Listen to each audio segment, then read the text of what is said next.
Et bonjour à tous, c'est Jérôme à la ferme de Boufil en Haute-et-Garonne. Alors je pourrais intituler cette vidéo du foin, encore du foin, toujours du foin, puisque maintenant nous sommes le 27 octobre. Il y a eu courant septembre-octobre deux averses d'environ 10 à 15 mm qui avaient permis la repousse de l'herbe, enfin la repousse relative, disons que ça avait reverdi. Et depuis maintenant, allez, on va dire presque un mois, hein, il n'est pas retombé d'eau, ou alors très peu, des minuscules averses de 1 mm, un peu de rosée le matin.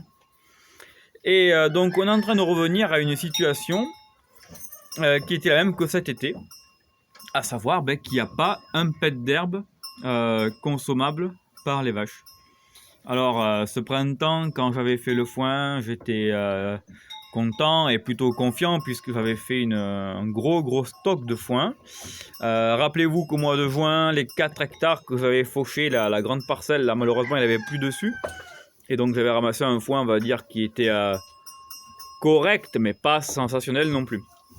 Et c'est ce foin là que je mange, enfin que je fais manger aux bêtes, puisque tout le reste, il y a déjà longtemps que je l'ai consommé. Tout ce qui était en petites bottes, j'ai ramassé à peu près 800 petites bottes, tout ça, je l'ai déjà consommé.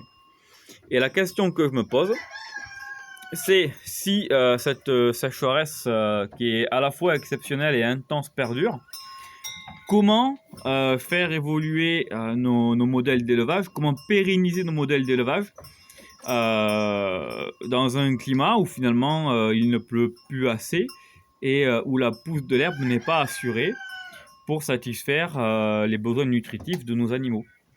Alors c'est pourtant un système très traditionnel, puisque moi vraiment le troupeau est basé sur la valorisation de l'herbe et des fourrages un peu grossiers, que ce soit des pâturages en sous-bois, des repousses de frênes, etc. Et des prairies qui ne sont pas toujours de grande qualité. Mais voilà, s'il ne pleut pas, ben y a pas d'herbe. Alors je fauche déjà beaucoup de prairies à l'extérieur de la ferme.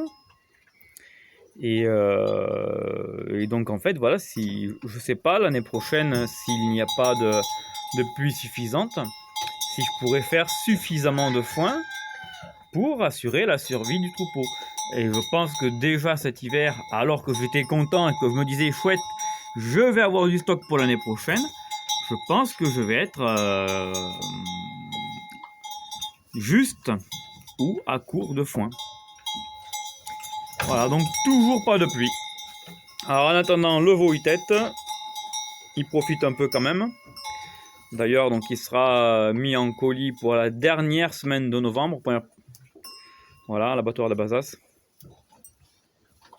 Et donc en attendant, les vaches bouffent du foin. Voilà, c'était pour vous faire partager ces interrogations sur ce climat avec des températures qui avoisinent ou parfois atteignent les 30 degrés à l'aube de la Toussaint, quoi. Donc je pense qu'il y a quand même des choses qui sont inquiétantes. Allez, je vous souhaite à tous une bonne journée malgré tout. Et je vous dis à la prochaine à la ferme de Boufil. Ciao.